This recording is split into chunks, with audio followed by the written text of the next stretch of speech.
Alright guys, before move on to the new video, I have quick update on new feature which was released as part of version 16.7.0 alpha. So what can I do now is update you guys as well on this new feature and clarify some of the queries you have. In the last video, we have learned about state and props. In this video, we will learn about the fundamental concept of hooks.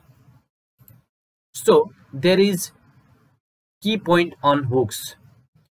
Hooks is released on the version 16.7.0 alpha of the React. Hooks are a new addition in React 16.8 version. Hooks let you use state and other React features without writing a class. Without writing a class, we can use state. That is the main key point of hooks. There is one note point. React 16.8.0 is the first release to support hooks. When upgrading, don't forget to update all packages including React DOM. React Native support hooks since the 0.59 release of React Native. Before we continue, note that hooks are completely opt-in and 100% backward compatible. You can try hooks in a new few component without rewriting any existing code. But you don't have to learn or use hooks right now if you don't want to. Second point is hooks don't contain any breaking changes. In your code, there is no breaking changes. We do not have to break any code in React by using hooks. The third point is available now. Hooks are now available with the release of version 16.8.0. In the hooks, there are no plans to remove classes from React. The fourth key point is hooks don't replace your knowledge of React concept. Instead, hooks provide a more direct API to React concept you already know. That is props, state, context, refs, and lifecycle methods.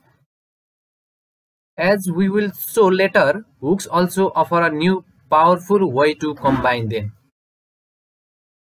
So, if you are watching this series now or even few weeks or month from now, that I will be creating content on hooks after understanding state, event binding, and lifecycle hooks. Alright, with this overview on hooks, let's get back on VS Code and make one example on the hooks. So, go to VS Code. In the very first line, we should import the React.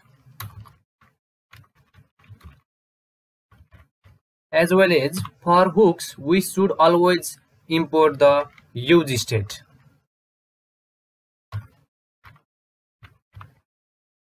From React. Use state is a hook. We call it inside a function component to add some local state to it. Use state return a pair. It is similar to the this.setState in the class-based component. Then, in the next line, let's make one functional component.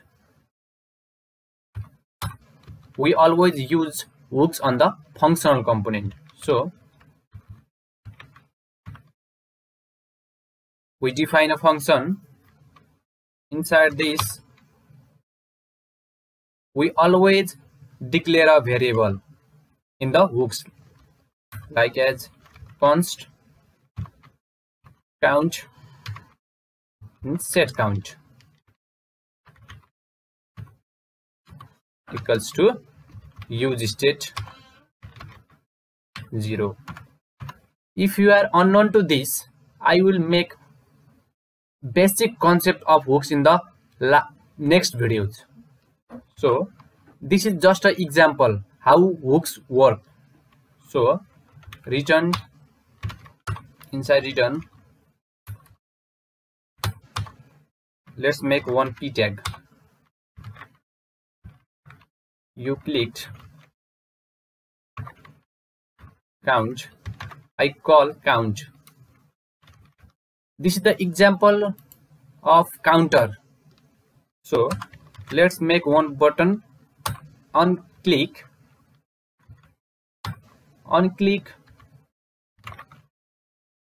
it will increase the counter. Set count plus 1. Inside this, click me. So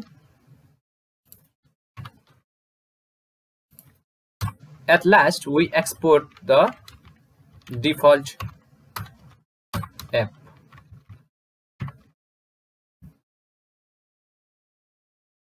To run the project, go to terminal and change directive to your app name,